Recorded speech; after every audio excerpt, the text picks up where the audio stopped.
Explicar, porque daí a pessoa entende, tá, estamos em guerra por tal motivo, aí tudo bem eu pagar mais na minha conta do mercado, tal. Depois ele falou que era pelo petróleo, né?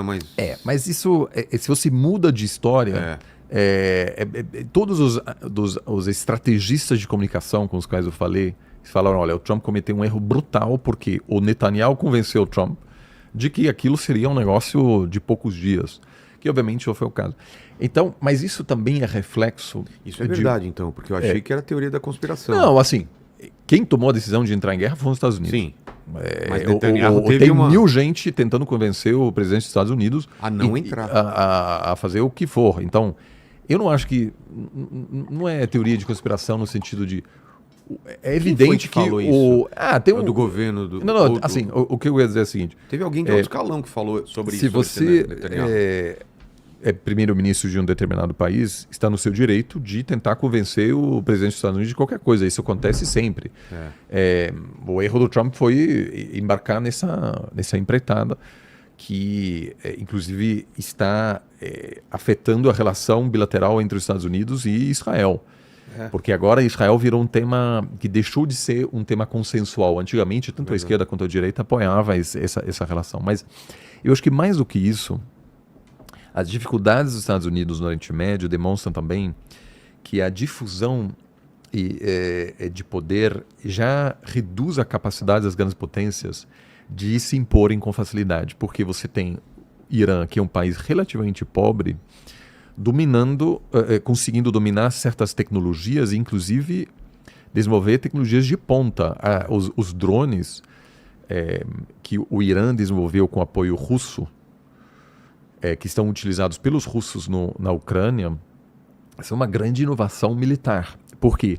Porque é um drone tão barato que ele pode ser abatido por um míssil ultra sofisticado, só que esse míssil custa 10 milhões de dólares. Aí você joga lá drones de 10 mil dólares. Coloca 100, 200. Em algum momento vai colapsar. O outro país financeiramente não consegue sustentar esse trabalho de abater esses drones. Então, o que você já tem? Você tem países pequenos.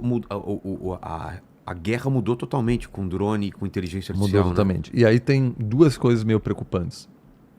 Já na Ucrânia, né? Já na Ucrânia. Duas coisas que me preocupam. O primeiro é que estamos entrando numa fase em que você não precisa mais enviar soldados para uma batalha. Uma linha de frente, na Ucrânia ainda existe um confronto com altíssimo custo humano, sobretudo atualmente do lado russo, mas do lado ucraniano também. Mas um país como os Estados Unidos consegue travar uma guerra de grandes proporções e perderam 13 pessoas. Só. Que, assim, ao meu ver, foi um grande erro esse conflito, e eu acho que essas 13 pessoas morreram em vão, porque os Estados Unidos não alcançou nenhum objetivo. Helicóptero. Sobretudo pessoas em bases americanas em países do Golfo que foram atingidos por drones e mísseis iranianos. Mas eram muito mais soldados, inclusive civis iranianos, né? E mais de 100 meninas, uma escola que foi atingida. Mas o que isso mostra você pode entrar em guerra e reduzir inicialmente o custo humano, o que pode tornar uma guerra mais provável, porque um líder como o Trump pode achar que consegue vencer um conflito sem custo humano. E, em segundo lugar, os algoritmos definem cada vez mais a forma como esse conflito ocorre, tirando o ser humano da equação. O que lá na frente, na verdade já agora está produzindo uma situação em que, como eu te falei, uma IA abate um helicóptero e uma outra IA resgata as pessoas dentro desse helicóptero. Daqui a 2, 3 anos não vai ter mais pessoas nesse helicóptero, então você tem algoritmos se combatendo, o que reduz o bom senso humano, porque durante a Guerra Fria, muitas vezes, teve esse episódio muito lembrado, né, quando um supercomputador da União Soviética alertou o comando militar soviético de que estava vindo um ataque nuclear por parte dos Estados Unidos. E aí um ser humano olhou aquilo e falou, olha, isso não faz sentido. Por que eles fariam isso? Aquilo foi intuição humana. E ele, por achar muito pouco provável que os Estados Unidos lançariam um ataque desse tipo contra a União Soviética, ele não passou esse alerta À frente. à frente, porque ele disse isso aqui vai ser o início de uma guerra nuclear. Eu acho que esse supercomputador está errado. Que doideira. Está errado. E assim, inicialmente Quando foi isso? punido. Isso foi durante a Guerra Fria, na última década da Guerra Fria. Fizeram um filme sobre isso. Imagino que sim. A pessoa depois foi premiada. Jogos de guerra, talvez, com o Matthew Broderick. Vê se você acha. Então, assim, Quase começou uma guerra nuclear por sim, um erro. porque o computador, analisando informações, ele viu um reflexo causado por nuvens, achando que se tratava de um ataque, mas não ocorreu de fato. Ou seja, foi um falso alarme. Isso, no caso agora dos algoritmos, é muito perigoso, obviamente. Total. Então, mas ao mesmo tempo, você tem grupos terroristas, por exemplo, que podem ter acesso a algoritmos e a drones de baixíssimo custo. Então você tem Tem outra coisa também, não sei se você está sabendo, Oliver, que vai entrar nessa equação logo, logo. Dizem que já está, e que não é revelado, mas são computadores quânticos, que vão quebrar criptografia em segundos, coisas Sim. que levariam séculos em segundos. Então, os bancos vão estar desprotegidos, a parte militar dos países vão estar desprotegida. É esse filme mesmo? É esse mesmo. Mas depois vê se acha o pôster. É jogos de guerra mesmo? Isso, é isso Ele mesmo. recebeu vários prêmios depois, assim, um desses casos muito bacanas assim na história, como alguém assim, não de um cargo muito relevante, mas por acaso estava no lugar certo na hora certa. Eu concordo com você. Eu acho que o uso cada vez mais frequente de novas tecnologias, inclusive em áreas de interesse nacional, fundamentais para a estabilidade nacional, torna o país mais vulneráveis.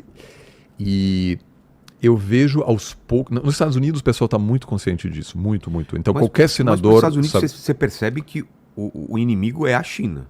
Ele pode estar em outras... China, mas também... Por que eu estou falando isso? Porque eu agora estava com um amigo meu que mora há muito tempo lá nos Estados Unidos e o filho dele é militar.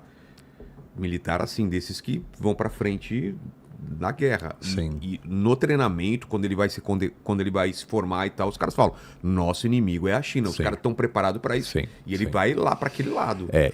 Do meu lado eu vejo isso, por exemplo, porque nas minhas turmas, nas faculdades, quase já não tem aluno chinês, o que era muito diferente. Era frequente? Era muito. Quando eu era aluno nos Estados Unidos de pós-graduação, eu tinha muitos amigos chineses. Inclusive, muitos deles hoje fazem parte do governo chinês. Eu me formei em 2009. Ah, não faz muito tempo, então. Então, você na década dos 2000, você tinha um auge de muitos dos meus amigos americanos aprendiam chinês, moravam na China e chegaram a assessorar lideranças políticas americanas, né? E aí são pessoas que acompanham de perto o que acontece na China. E do outro lado, você tinha chineses que se formaram nos Estados Unidos, tinha uma rede impressionante de contatos americanos e hoje estão em cargos importantes no governo chinês. Isso permitiu lidar com crises de forma rápida, eficiente, que muitas vezes crises diplomáticas não chegavam nem sequer à imprensa, porque você tinha aí muitas pessoas no diálogo diário com o outro lado, que acreditavam que por meio da cooperação econômica e política seria possível produzir benefícios mútuos. E isso foi inegável, assim, a cooperação econômica entre a China e os Estados Unidos ao longo das últimas décadas foi algo inédito na história, né? Dando produtos de baixo custo para o consumidor americano, criando ganhos muito grandes para empresas americanas entrando no mercado chinês. Obviamente também contribuiu, porém não foi o fator decisivo para uma desindustrialização nos Estados Unidos. Não foi tudo aquilo que hoje dizem, né? Porque o avanço tecnológico também vamos dizer, causou isso acima de tudo, na automatização, etc. Mas hoje você não tem mais, eu concordo com isso. Eu acho que hoje tem planos que eu fico às vezes um pouco assustado participando de reuniões em Washington, onde planejadores militares falam de forma muito concreta sobre como um conflito ocorreria, quais seriam os passos e tal. Não é se, né? É quando, né? A vantagem é que todo mundo está muito preparado para isso. Então, as empresas ninguém mais nos Estados Unidos, nenhuma grande empresa não fica sem um plano, né?